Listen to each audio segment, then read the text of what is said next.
I've never been somebody who has drunk alcohol every single day. In fact, most of the time I've just drunk once per week at the weekend, and that is it. So I've never genuinely looked at myself in the mirror and thought, you've got an alcohol problem. However, after all this time, it has finally kind of dawned on me now that just that one session at the weekend would sabotage my entire week.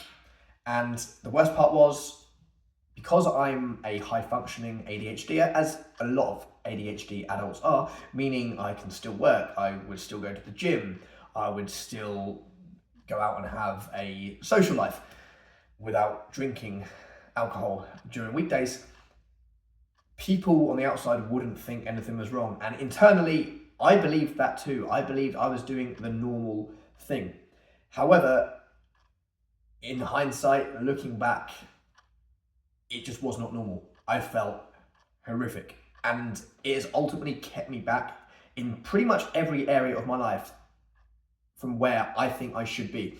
I feel like I've got a lot of unfulfilled potential, and I genuinely do put a lot of that down to alcohol combined with my ADHD and how it boosts dopamine so massively on the day. So I am absolutely buzzing when I drink, but then the crash is genuinely horrific. So here is the pattern. Come Saturday morning, I would tend to go out to the football to watch Norwich City, and that's probably half the issue in itself, because after watching Norwich half the time, you're not going to be happy the following day. However, even when we won, I would be getting so drunk that day, because when I start drinking, like I say, the excitement, the dopamine increases. My head starts buzzing. Well, the noise from the ADHD quietens, but then I get this euphoric buzz when I just start drinking beer. And a lot of people without ADHD say that beer makes them feel calm, makes them feel chill. For me, boom, I just feel invincible at times on it. And that's a problem, because after one beer, after two beers, after three beers, after four, you want more and you want more. There's a little bit of poetry there, unintentionally. Not great poetry, but poetry nonetheless.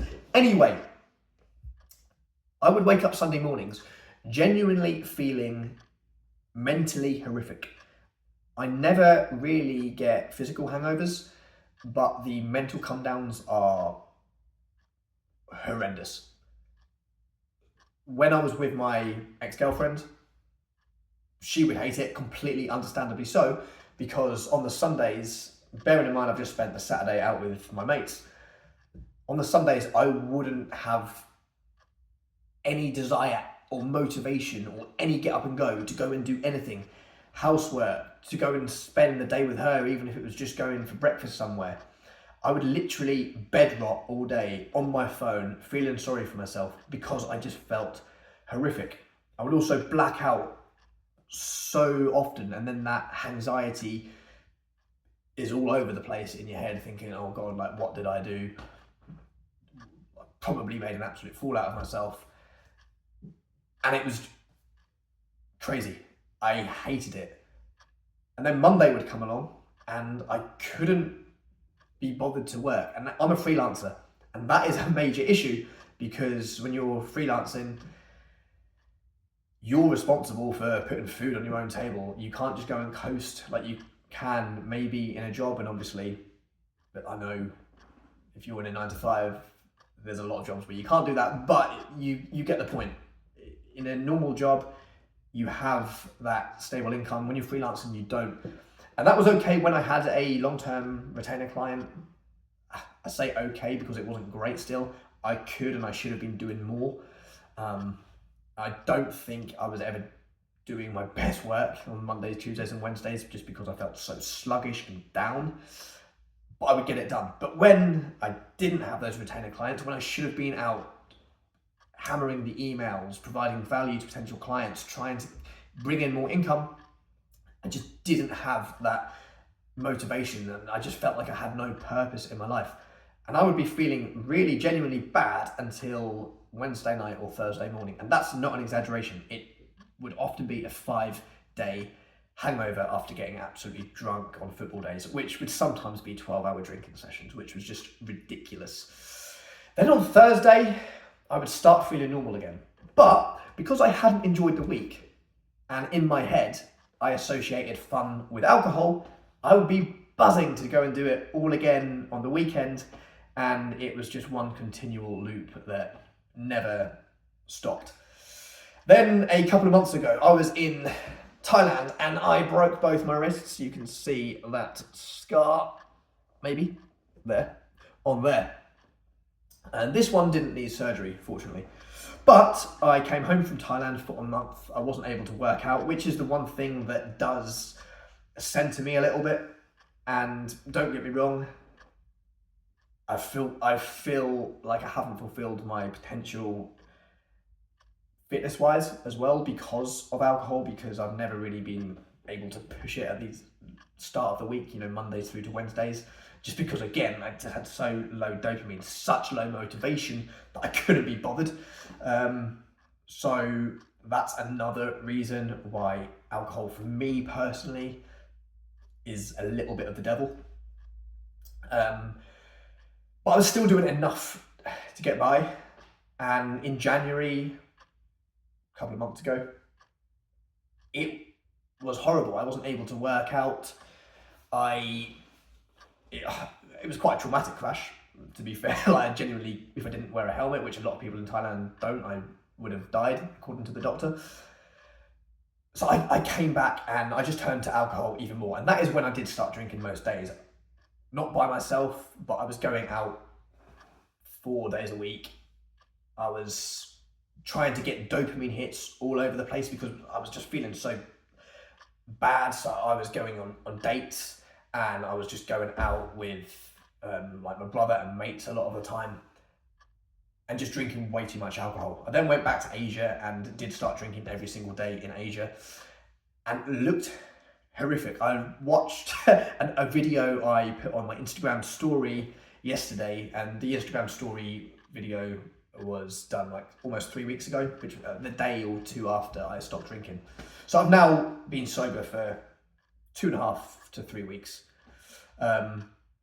Anyway, this video that I watched yesterday, I could not believe how horrific I looked. Like, my brother laughed about how bad I looked. My face was puffy, I had massive bags under my eyes. Now I was about to say I look great as though I'm Brad Pitt. I don't, but I'm looking better. Apart from a weird bruise on my nose, which I have no idea how that got there. But my skin feels good, I look good, I feel good in myself again. And that's just in less than 3 weeks of no alcohol and going to the gym and waking up every day with purpose. Now, I know a lot of ADHDers feel the same from talking to them. I also have a couple of friends who have ADHD, and with alcohol, they're very similar to me. They will feel this kind of invincible-like feeling when they have alcohol, and they don't know when to say, no, I've had enough. I'm going to go home now, or I'm just going to drink a soft drink, or I'm going to slow down. Because for me and for them, and who knows, maybe for you as well, that is the point where you're like, no, I can't handle beer now. Shots it is. And that's kind of game over. The last time I drank, it took an hour and a half only to go from sober to blackout. Like, we were just drinking shots. I was in Vietnam and I had 2 bottles of soju as well, which is 12.5 or 13.5% beer sized bottles. I think it's rice wine. It's a Korean drink. And I also had a beer. 6:30 to 8 o'clock. After that, I don't know what happened, apart from a load of random videos I made on my phone and voice notes I was sending to my mate. But this channel is ultimately going to explore what it's going to be like for now having 6 months off of alcohol, which is a target I have set myself. I have previously gone 5 months without alcohol, and that will have to be another video as to how I felt and why I started drinking again and what I did wrong during that 5 months that essentially made me bored and miss alcohol, that I genuinely think is going to change this time. But yeah, if you have ADHD or symptoms of ADHD and you feel similar, that on the face of it, your relationship with alcohol is fine to an onlooker, but you know deep down that you are not maybe living up to your potential. You want to do better in your career, you want to do better health-wise and fitness-wise, and you also just want to become a better person, because I'm not going to lie, alcohol would sometimes turn me into somebody I wouldn't like the amount of times I've got drunk and thought, you know what, the next day, if I saw that person, I really would not like that person. And a lot of the time it's not because I've been like a complete idiot. It is because I have just got a little bit carried away and I think I'm being funny, and then you think, oh, maybe I wasn't being that funny after all. So yeah, I'm genuinely feeling great after just 3 weeks or less than 3 weeks of no alcohol. Watch along. I'm going to document this process, the good, the bad, the boring parts, the exciting parts, the parts I'm looking forward to. And yeah, let's see if you're able to take away anything from this yourself, if you want to.